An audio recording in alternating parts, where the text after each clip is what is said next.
Então, boa noite. Nós vamos a continuidade aqui ao conteúdo da apostila. Chegamos na parte de herança. Estamos exatamente na página 12. No item 2.4. Primeiro aqui um breve e sucinta explicação do que seria uma herança, né? Então, supomos que nós temos alguns atributos que eles podem ser compartilhados com outras classes, né, de maneira que são as mesmas qualidades, né, as mesmas características, mas para cada uma dessas novas classes, eles têm características diferentes que não teriam em pessoa, né, ou que são diferentes também entre elas. Um exemplo aqui, pessoa, né? E a gente pode dar exemplo de pessoa que, independente da classe que eu estou trabalhando aqui, tem, né, digamos lá, nome, um documento CPF, o endereço, de repente data de nascimento, né? São dados bem característicos que teria de pessoa, independente do que ela faz, independente de profissão, assim por diante, tá? Então aqui seriam as características mais genéricas possíveis, né? E agora, nas classes que a gente chama que são herdadas, né? Aí vem o nome de herança, por exemplo, funcionário, aluno e professor, eles têm características diferentes entre eles, que daí os dados que já tem em pessoa vai herdar e as características específicas a gente coloca em cada classe, né? Um exemplo, além do nome pessoa aqui, nome, de repente CPF, endereço, assim por diante, o funcionário poderia ter o código da matrícula, né? Seria específico para funcionário. Poderia ter um cargo, né? Já para aluno, de repente número da matrícula, específico para aluno. Para professor, o que poderia ter? Digamos lá, disciplina, as disciplinas que o professor trabalha, carga horária. Então, tem várias características aqui, entre cada um desses daqui são diferentes, mas as comuns elas são compartilhadas de pessoa, tá? Então por isso vem o nome de herança aqui. Na apostila, nós temos um exemplo com funcionário e aluno, tá? Então já fiz duas classes, funcionário e aluno. Ambas são herdadas da classe pessoa, tá? A gente costuma dizer que são filhas, porque a gente pode falar de uma maneira mais genérica, assim, classe mãe e filha, ou classe pai e filha, né? Nesse sentido, assim. Então, a pai, a classe mãe, seria a pessoa. Numa linguagem mais técnica, né, a gente chamaria classe pessoa como abstrata e as classes aluno, funcionário, ou professor, que é o caso a gente não tem aqui, mas tinha no exemplo, poderia chamar de classe concreta. Tá? Como é que faz, então, para fazer uma herança, né, uma extensão da classe, de uma outra classe pai? É só a gente colocar essas palavrinhas aqui, ó, extends e o nome da classe que está sendo herdada. Tá?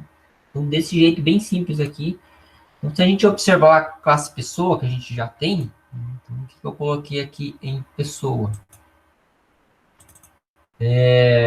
Temos a classe que a gente fez numa aula anterior, né? Temos nome, endereço, telefone, data de nascimento. Então, esses dados são comuns para a classe pessoa e, naturalmente, vão ser dados ali para funcionário e aluno. Tá?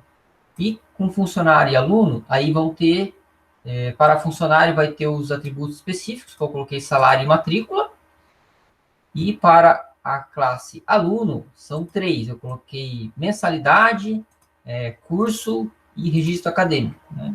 Uma maneira, assim, da gente diferenciar entre uma classe e outra as especialidades, né? Especificidades. Então, ambas podem ver que tem o extends pessoa, tá? E através desse comandinho aqui que eu vou conseguir acessar, que eu vou conseguir obter os objetos, os atributos da classe pessoa, né? Aqui tem uma pequena explicação que a gente já vinha usando, mas aqui fica mais evidente quando a gente usa a parte de herança, que é assim: quando um método ou um atributo a gente coloca como público, né, ele permite que esse método ou atributo seja acessado diretamente de qualquer classe dentro do projeto. Tá? Por isso o nome público. O private, ele permite que os métodos e atributos sejam acessados apenas dentro da classe. Então, se tiver um método, um atributo private, só dentro daquela classe que a gente consegue acessar. Já o protect, ele tem uma característica que ele permite acessar os atributos, né, e métodos dentro da própria classe, também as classes filhas. Então, por isso que a herança, ela cabe bem na explicação aqui, porque, digamos assim, se eu coloco lá na classe pessoa o método protect, eu consigo fazer na classe pessoa e as suas classes filhas que tenham acesso a esses dados, né, o método ou atributo. Mas eu não conseguiria fazer acesso de maneira geral em todo o projeto. Nesse caso, teria que ser public mesmo. Então, ele tem esses 3 tipos de restrição, tá? Public, private e protect, tá? Então, nessa mesma explicação aqui, a gente vai fazer alguns exemplos na sequência, tá? Mas primeiro vamos fazer do jeito que está aqui na apostila, para a gente colocar e fazer o uso da herança. Então, temos 2 classes, aluno e também funcionário. Vou colocar essas 2 classes lá no nosso projeto. Já tem aqui a classe pessoa. Vou só fazer um pacote.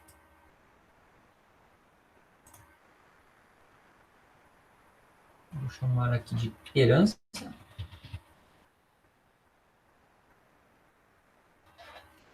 Dentro da herança, então, vou fazer nossa nova classe Java, que uma vai ser funcionário.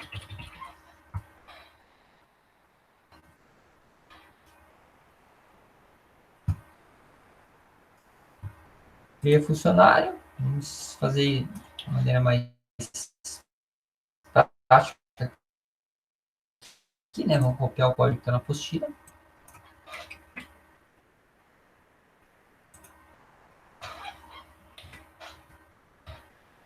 Então, aqui, ó, ele está estendendo pessoa, né?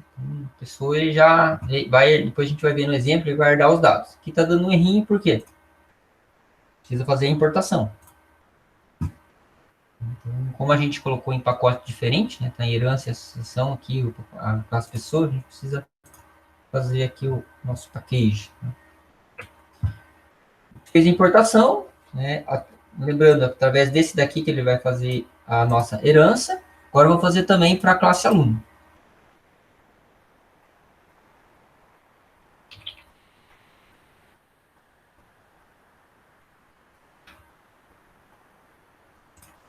Aluno, também vou copiar, já está na apostila.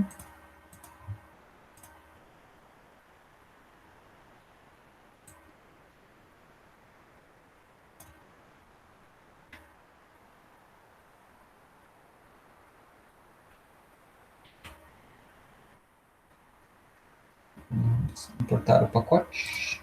As pessoas. Aqui.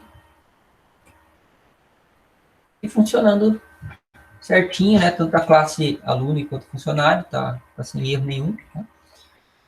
Agora vamos fazer o seguinte: vamos fazer o uso dessas 2 classes, né? Assim como a gente fez nos outros exemplos, então a gente criava a classe e agora a gente vai fazer o uso, onde a gente faz na classe principal do projeto, né? Lembrando que é aquela classe que tem um play verdinho, né? E vai ter que estar dentro do método public static void main. Seguindo da mesma maneira, eu vou só fazer a cópia aqui para ficar tudo junto.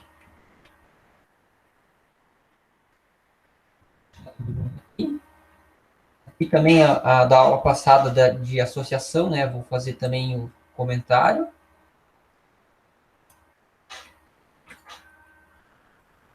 E agora vamos começar a utilizar a herança. Comentários aqui.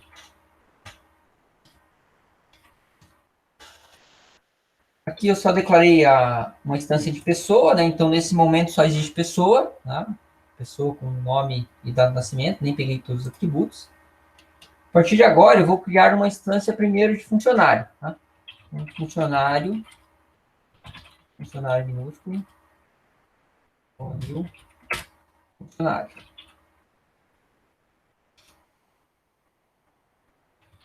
Claro ali que ele já puxou uma herança. Ok.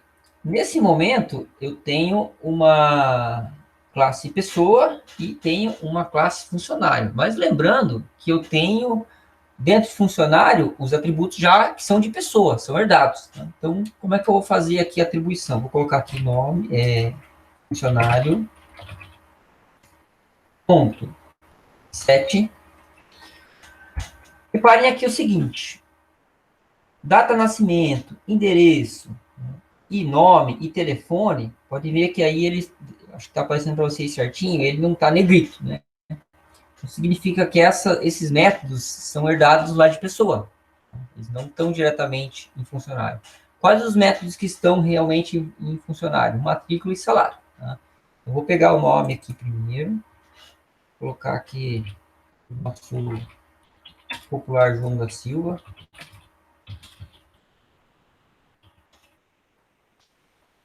Também vou fazer da mesma forma aqui, vou colocar um endereço.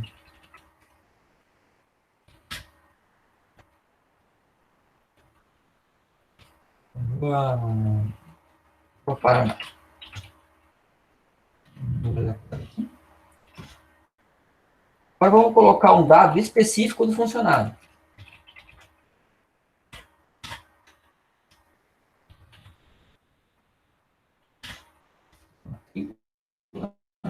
Eu vou colocar como string, tá? Vamos inventar uma aqui. Passo o ano que ele entrou, por exemplo.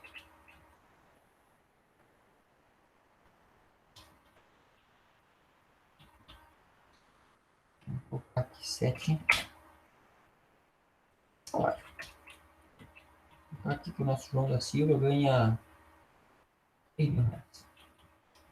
Então, aqui eu fiz a instância de funcionário, né, e vou colocar aqui um sysout, né, um sistema de println, para imprimir os dados do funcionário.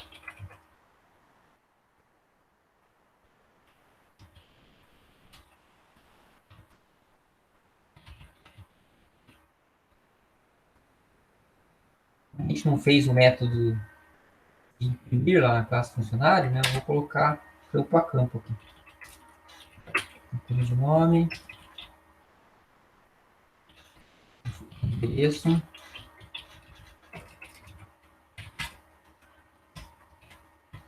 Temos também o matrícula.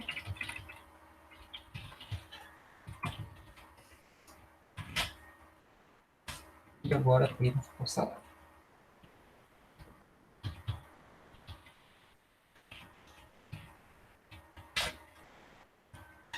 Muito bem.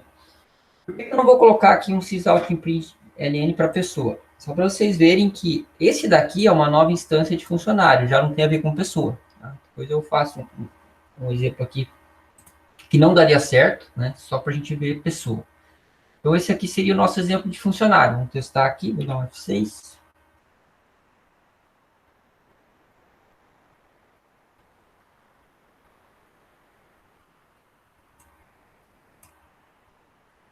Ó, aqui está apresentando, né? Nome João da Silva, endereço, matrícula e salário. Né? Lembrando que nome e endereço vieram herdados de pessoa. Né? E matrícula e salário é específico de funcionário. Agora eu vou fazer aqui com pessoa, só para vocês terem uma ideia. Ó. Vou colocar aqui pessoa, ponto, 7. Reparem que aqui eu só tenho os métodos dentro de pessoa. Eu não consigo acessar de pessoa, acessar o meu funcionário. Não consigo de pessoa acessar o meu aluno. Fica métodos específicos. Mas o contrário é possível, justamente devido à herança que tem, tá? Então, por isso que de funcionário a gente conseguiu acessar nome, endereço e os outros atributos que também teriam ali em funcionário e pessoa, que são comuns, tá? Agora, como exercício, né, vai ficar aí para vocês fazerem as classes que a gente criou, né, e também fazer aqui uma instância para o aluno, que eu criei para o funcionário, eu quero que vocês criem também uma para aluno, tá?